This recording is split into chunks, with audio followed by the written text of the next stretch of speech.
Welcome to The Energy Says. I'm Jane Sohn, and each week we're decoding the unseen, aligning with our highest timeline, and learning to trust what the energy is trying to tell us. Let's get into it.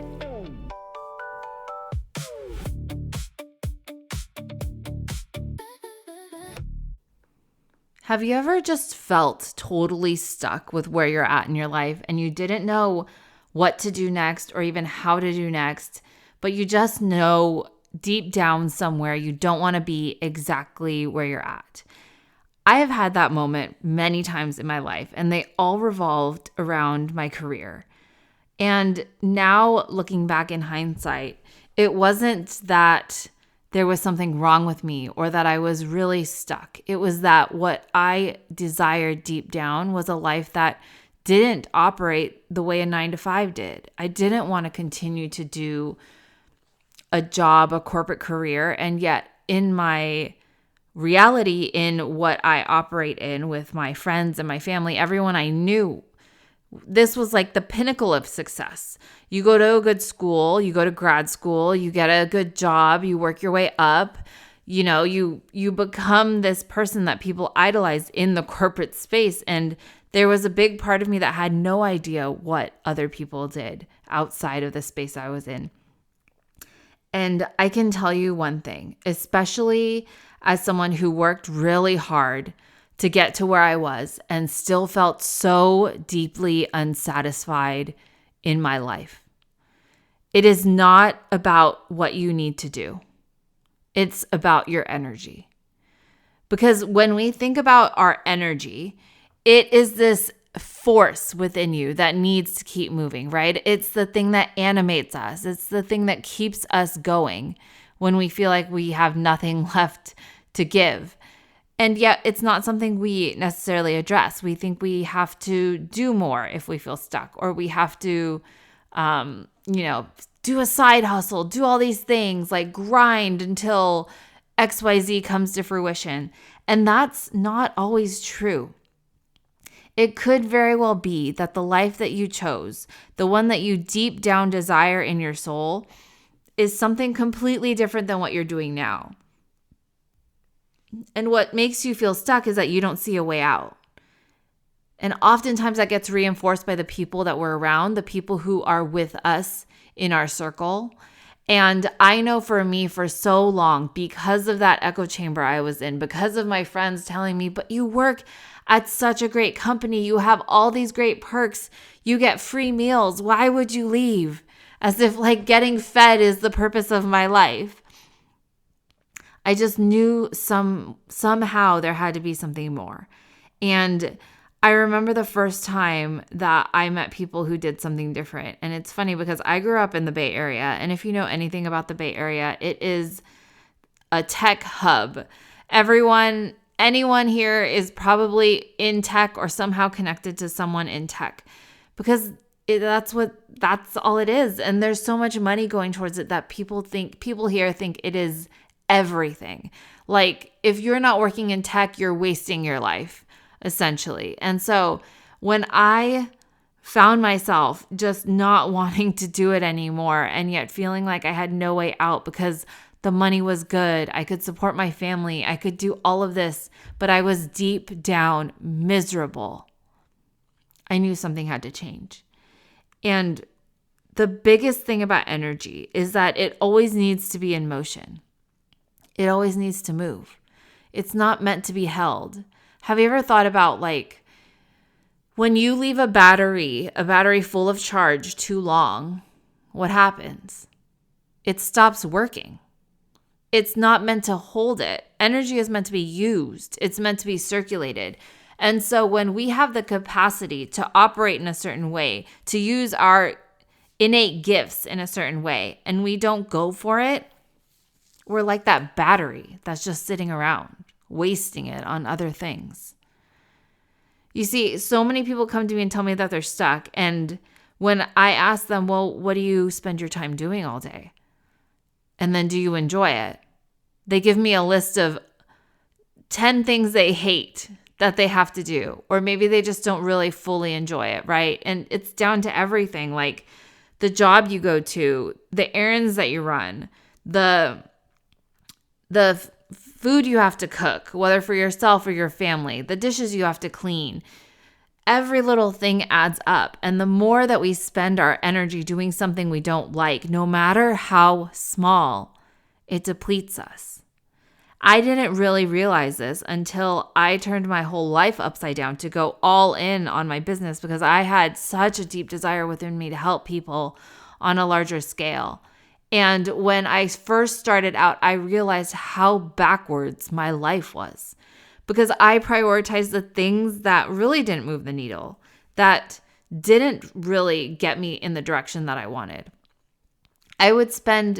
I remember I had this habit of always checking my email first when I got to work. And anytime I got an email, I would stop everything and I would answer that email, and then I would go back to what I was doing.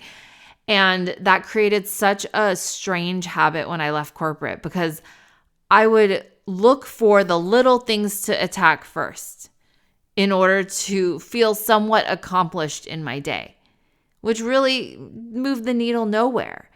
And when I started to realize how much of my day was spent doing things I don't like the energy I spent complaining about my job and how inefficient it was, I suddenly found myself complaining about other things in my life that felt really inefficient. And it's so funny because it's so easy for us to blame the circumstances of our life instead of take ownership of all of it. And the minute I decided I needed to take ownership of it, everything changed. I became so boundaried in my life, not just with other people, but with how I use my time. If it wasn't growing me in the direction that I wanted to grow, if it wasn't expanding me, if it wasn't extending my reach to more people so that they could potentially find better for themselves, then I wasn't doing it right. And I think so much of us get into this trap of, I have to get the dishes. They're piled sky high. I need to get them done. I don't even have a fork to use. I have to do the dishes now, even though I'm really exhausted and I don't want to do it. And we forget that we always have a choice. And that doesn't mean, well, don't do the dishes. It means, am I prioritizing the things I need to prioritize? And am I letting myself get help for the things that I don't need to prioritize for myself? Right? Am I allowing myself to get help for the things that I personally don't want to do, but I also need help to do? And I think this is where we don't really recognize the power of asking for help when we need it. Especially, I come from a background of being this overachiever, and I just had this hyper independence about myself of how I need to get things done on my own to prove myself, to prove my worth. And I think so many of us who have been in corporate or currently are in corporate understand that, because at some level you have something to prove to your manager, to your VP, to your executive. And only if you prove that can you get the seal of approval. Can you get the promotion? Can you get the pay increase? Can you get the stock vest, right? Like, all of these things are contingent on our performance and how well we show up in that way. And yet, if it isn't aligned with you and what you desire, it's wasted energy. It's not helping us get to where we want. And this is all to say, there is so much I could go into about being stuck, but at the core, this is everything that I know. It's always about where the energy is being spent. Your energy is your currency. And so if you're using it to do something that really doesn't excite you, doesn't light you up, doesn't give you energy, then it's wasted. Of course you're stuck. You're using everything you have on something that doesn't give anything back to you.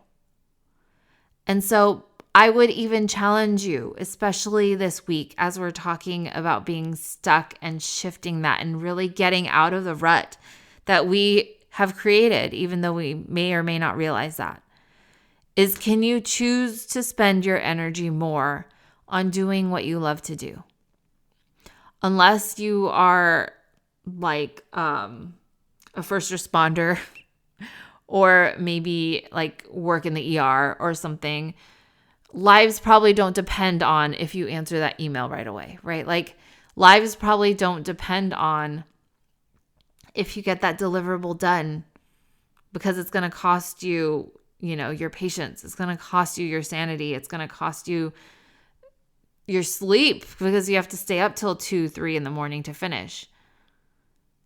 Where are you spending your energy? And is it adding to your life? I think people find that question hard because we really have to come to terms with what we value. Your energy shows what you value, even if what you say you value is different.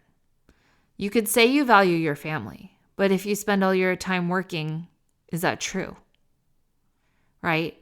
You can say you value spending time with your kids, but if you're on work calls while they're playing at their soccer game, are you really spending time with them?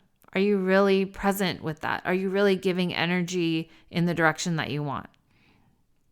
Now, if you haven't already downloaded my free 10-minute breathwork audio for expansion, I highly recommend you do that. I will drop it in the show notes for you. It will help you get really clear because let me tell you this, and I'm going to do a whole other episode on this, but if you are not in expansion, if your energy is not being used towards building what you desire, towards the energy you want to put into what you love to do, where you love to spend your time, then you're probably living in struggle and survival. And I'm not here to judge where you're at in your life, but this audio will help you bring it back to a place of expansion. Because when you're living in struggle and survival, it's really hard to see beyond the immediate. You feel like you need to fix whatever's in front of you. You feel like there's things that need damage control, that are problems to be solved. And it's harder for you to see the bigger picture of where you even want to go, what you even want to create in your life. So grab that audio. You can download it and use it anytime you need. And really just bring yourself back to your center, a place that's way more calm, grounded, feeling embodied within yourself. This is the place to make decisions from. This is the place where you can really take your energy and focus it on what you want and what you need for your life. That's it for today's episode. I will catch you in the next one.